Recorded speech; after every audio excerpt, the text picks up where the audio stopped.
Hi everyone, it's Dave. It's the third day of mine and Sarah's mini holiday in the Peak District. We're just off on a walk to the next village along the river. Don't know whether you can hear the river. I can't see it. You might be able to hear it. There we go. Another gorgeous day, not as hot as yesterday, which is good because it was pretty warm yesterday. So I wanted to strike an optimistic tone, really. I am feeling more optimistic. I mean, I think categorically, in my opinion, the way I see the world,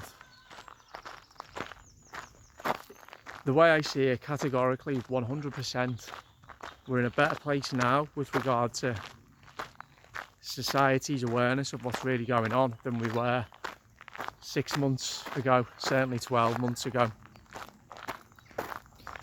So that's what I wanted to touch on today.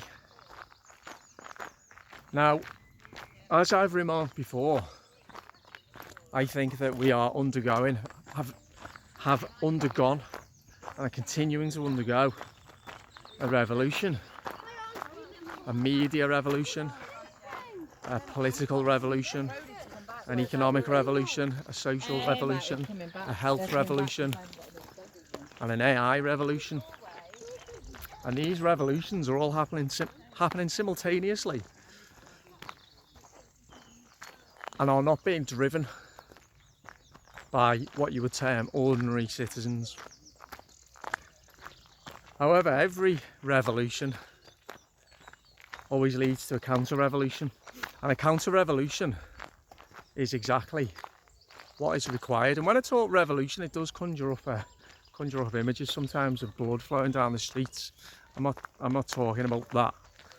I'm talking about a peaceful pushback, a peaceful and organised, altruistic pushback against these dark forces that are threatening to envelop us. Now, how do resistance movements gain traction? Historically, they gain traction by people being able to talk, socialise, exchange concerns and plan. And they need to be able to get into groups, smaller and larger groups, in order to be able to do that. Which is why often breeding grounds for revolutions in the past have been, you know, pubs and meeting places, taverns, and anywhere where people can, coffee shops even, anywhere where people can get together and discuss what's actually happening and what needs to be done. And I think one of the intended consequences of lockdown was that it stopped people from being able to do just that. If you're unable to meet with other members of the public in public environments such as pubs, churches, social clubs, etc., gyms, then not only is the population going to start developing a sense of isolation, but it's going to start to feel isolated on an individual level, but society will start breaking down and start to become more paranoid as well, because people need to be able to have some social proof of what they're thinking, others are thinking the same as well. Otherwise it'll send them mad, it'll send them crazy. However, now we have a situation where people are increasingly having the opportunity to physically meet each other and talk to each other. I'll just touch on the censorship thing as well, actually, because exchange of ideas online at the moment, or certainly via social media platforms, as we know, has been neutered, censored. People have been silenced. So that is an important aspect as well, is the conversation that needs to happen, you know, in places whereby millions of eyes can be looking to see what's going on. And crucial information that people need to be aware of, as we know, is being suppressed. I've experienced that myself. However, let's put the online thing to one side and go back to people actually meeting, congregating, and being able to,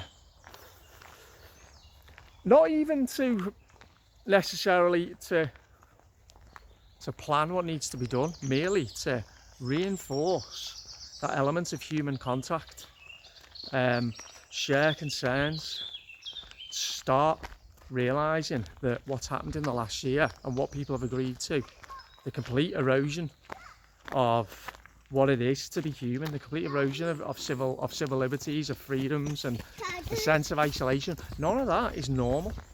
Society cannot, hello dog, society cannot survive, let alone thrive, under those conditions. So I think it's a validation really of, well, the way that human societies interacted and connected with each other for the thousands of years before last year was normal.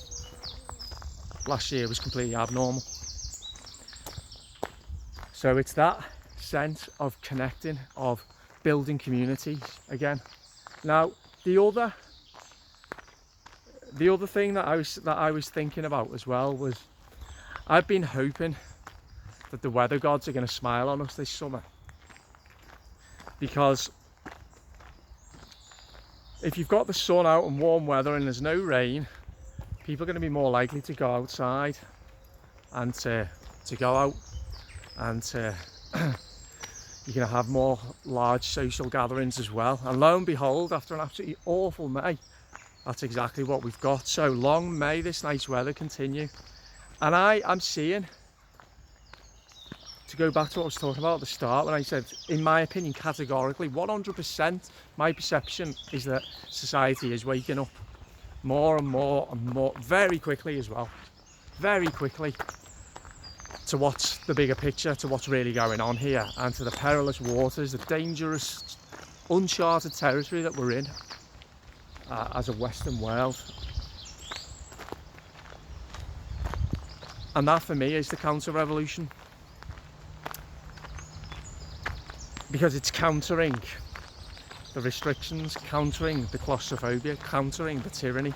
With what? Well, with compassion, with connection, with empathy, with community, with conversation, with creativity.